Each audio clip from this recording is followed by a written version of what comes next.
Hey YouTube, me again, back again to do another video. This one about Bruce Lee. I'm going to take a little slant on this one. This is a little different. Bruce Lee and MMA.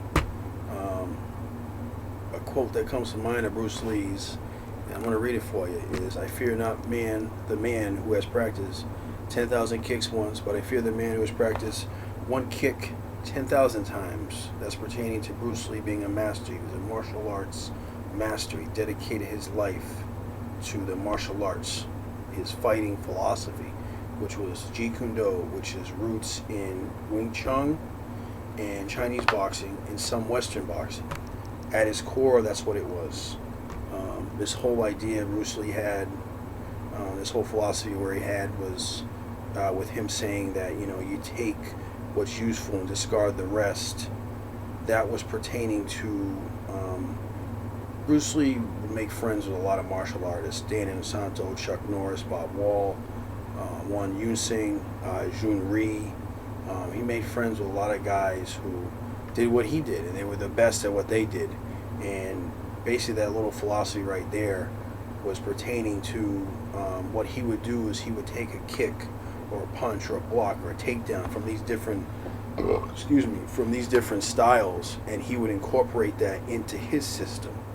So Jeet Kune Do for him was, it was like, as he said, it was like a tailor-made coat, a coat that is tailor-made for me or you, or not, in this case, a coat that is tailor-made for him is not going to fit you. It's not going to fit me. You know what I mean? Like, you have to find a way to incorporate this system that's tailored to you. You got to find the moves that work out the best for you. At the very end of his life, that was the manifestation of who Bruce Lee saw himself as a martial arts expert, a martial arts master.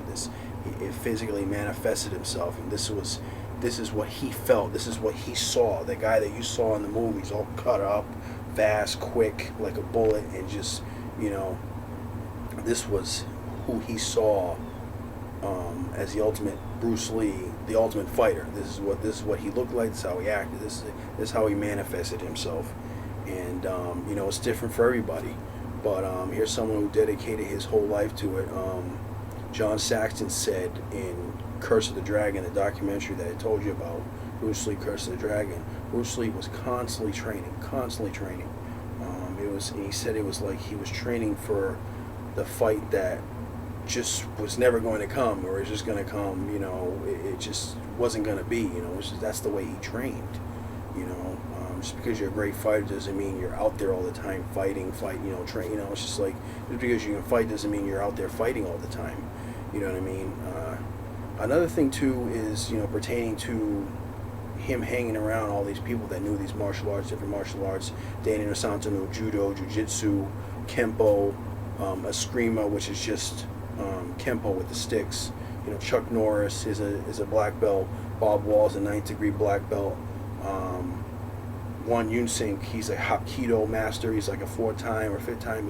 He's a martial arts master. You look him up. A lot of the guys that were in his movies, they were actually like martial artists, real martial artists. That's why, like, a lot of his movies, they're more practical. That's what he hated about, like, movies like Crouching Tiger, Hidden Dragon, even Kill Bill, which is kind of a take on the really bad martial arts B movies, because these movies were horrible, but then like the action was just like very campy, very over the top. It just wasn't very believable. In a way, when you think about it, when you watch Bruce Lee movies, it's almost like you're the student and he's the teacher. It's almost like watching a demonstration, because all of his fight scenes, that's one thing I liked about watching his movies. That's one thing I liked about a great fight scene in Chinese Connection, where he's at the dojo of the Japanese school, and he kicks the shit out of a whole bunch of guys, but it's just very practical. I mean, obviously there's some Hollywood stamp on it because it's a little exaggerated, but it's just more practical than what you were used to seeing at that time, which is that high wire shit. Jet Li's very famous for doing a lot of that shit. He uses wires in his movies. Jackie Chan, not so much. And I think later on, as he got older, he got into the wiring, because he's getting older. I think he's up there. He's almost going to be about 60. He's got to be about 60 years old. But Bruce Lee hung around with a lot of people who know how to fight. He also studied a lot of great fighters. He studied a lot of boxers. He studied Muhammad Ali. He studied Ali for his footwork. He would run Muhammad Ali fights backwards just so he could learn how to fight. He could switch it up and learn how to fight from the side of a lefty. So it was like he was ambidextrous, like he could fight as a right-handed fighter and a left-handed fighter. He could switch it up, and you actually see that in the Coliseum scene in jeez, I can't talk. In Way of the Dragon with Chuck Norris. If you go look at that, he's losing the fight, then all of a sudden he switches up, he starts dancing, he starts jogging. If you notice, it's very Ali-esque. But I have to assume that he took this from Rocky Marciano. Rocky Marciano was a fucking knockout artist. He trained on a 200-pound punching bag. 200 pounds. Most punching bags are about 100 pounds, so you're training on 100 pounds. He trained on a 200-pound punching bag. The guy's PSI was, they said, was like 1,000 pounds. That's incredible. He's a knockout artist, kind of like Tyson. But Bruce Lee trained with a 300-pound punching bag to make his kicks more powerful. Bob Wall said on the set of Enter the Dragon, in the same documentary, Curse of the Dragon, Bruce Lee kicked like a fucking mule. When he kicks Bob Wall across the lawn, you got to remember Bob Wall's probably like 6'2", 200 and something pounds, and Bruce Lee's a measly 5'7", 145, 150, however, whatever his weight is. He's about 140 pounds, but he kicks the shit. And there's no wires. He really kicked that guy. He kicked someone twice his size, probably about like 6 or 7 feet across the lawn. I mean, that's incredible. That's the kicking power. You can see that right there.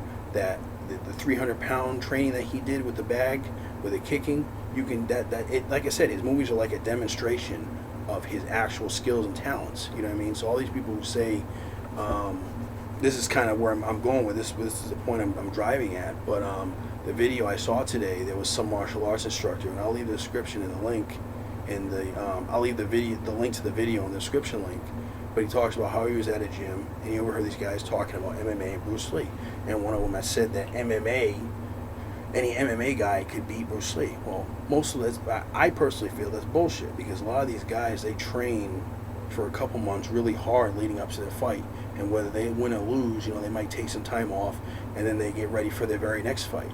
It's like they're not really, there's no MMA masters. You know what I mean? Like Bruce Lee was a martial arts master. He dedicated his life to it. He created philosophy on fighting, on how to be a smart fighter, how to be strong mentally, spiritually, physically, learning how to use the best moves, the most effective moves to make you basically like an ultimate fighter, which is what Bruce Lee was. His own definition of ultimate fighter. Everyone's different, but I personally, that's their opinion, obviously, but I disagree with that. I think that's bullshit. I think MMA as a whole is a glass house, and the people that live in it like to throw stones quite a bit. When you can knock someone out within the first minute of a fight, first of all, that's a lucky shot, A, and B, the guy that you hit has a fucking glass jaw, couldn't take the punch to save his fucking life. So that doesn't mean you're a great fighter, but it's like you want to knock Bruce Lee for being this fake fighter, and a lot of the guys that you look up to, they can't take a punch. I've seen movie fights last longer than MMA fights. That doesn't mean you guys are very good. You know what I mean? Like, seriously, you got to come with a better argument than that.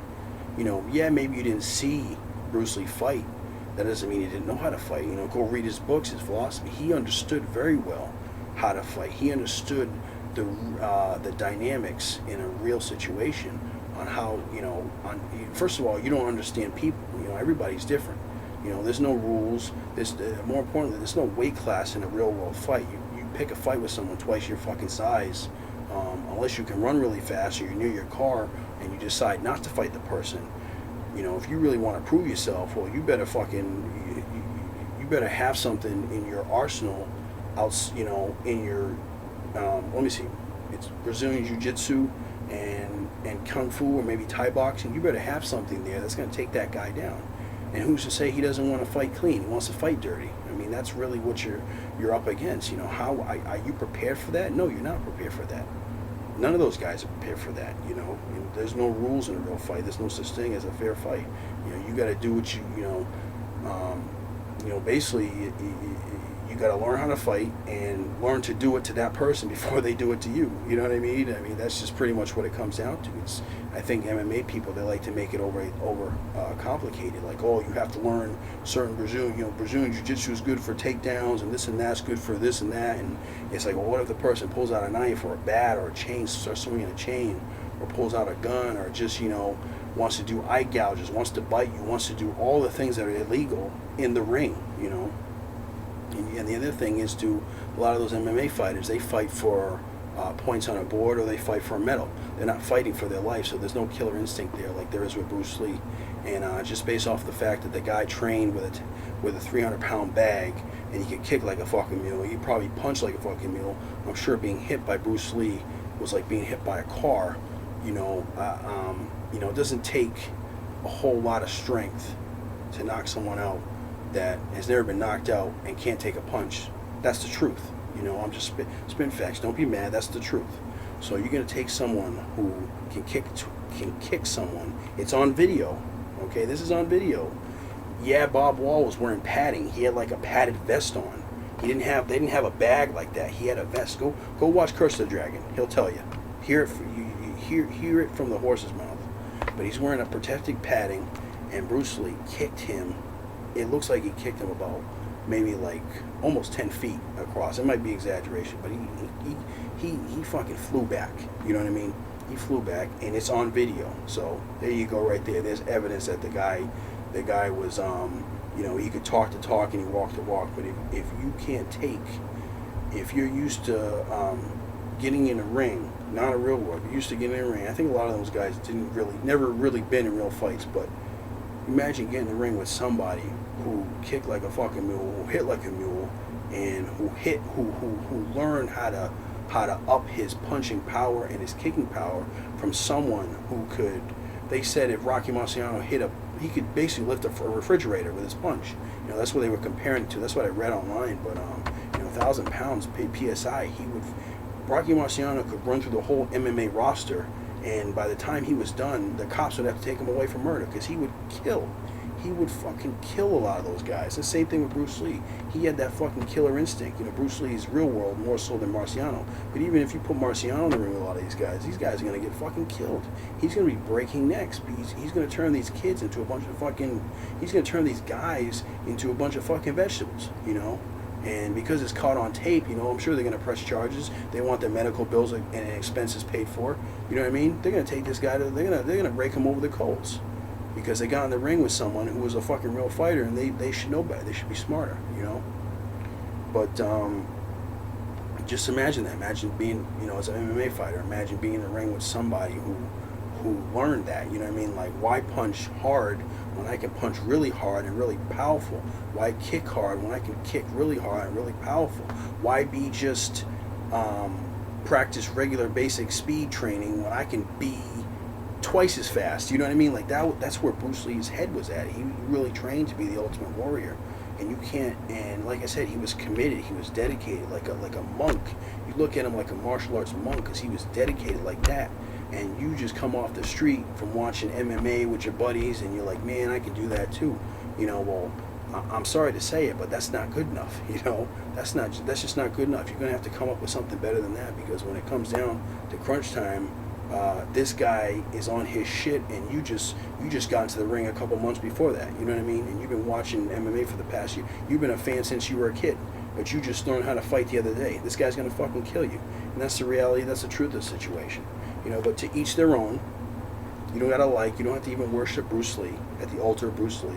But if you're gonna come with any kind of argument, come with some fucking facts. You know what I mean? Me personally, I'm willing to listen to it. It doesn't affect me. You're not gonna change my outlook or my the way I look at Bruce Lee. I know the facts of the situation about Bruce Lee. You can say what you want, and from time to time, I like watching. I used to like watching MMA, but it's pointless watching MMA now, because, like I said, the fights, they're over before they begin. I mean, it's ridiculous. I'd rather watch a really good movie that has really good fight scenes, like Rocky. Rocky has some pretty good fight stuff. What's another one? Bloodsport. That they had some really good fight scenes in that. A lot of Steven Seagal movies. The Steven Seagal movies are horrible. The fight scenes are pretty good and they're entertaining. You know what I mean? I'd rather pay money and watch to see those things than see a couple guys knock each other out within the first minute of a fight. What's the point of that? Why would you even go waste your time to go see that? I mean, you MMA guys, you need to get your heads out of your asses, and you need to eat yourself a hefty serving of humble pie, because you really, in my personal opinion, I think you really don't have much of an argument. I mean,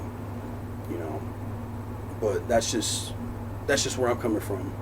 That's just my opinion, and that's really all I got to say. It's getting late out there, and I got to get going. But that's all I want to say about that. Thanks again for watching. Comment, like, share, whatever, or don't. But thank you for your time, and I hope you all have a good night. Take care. Peace.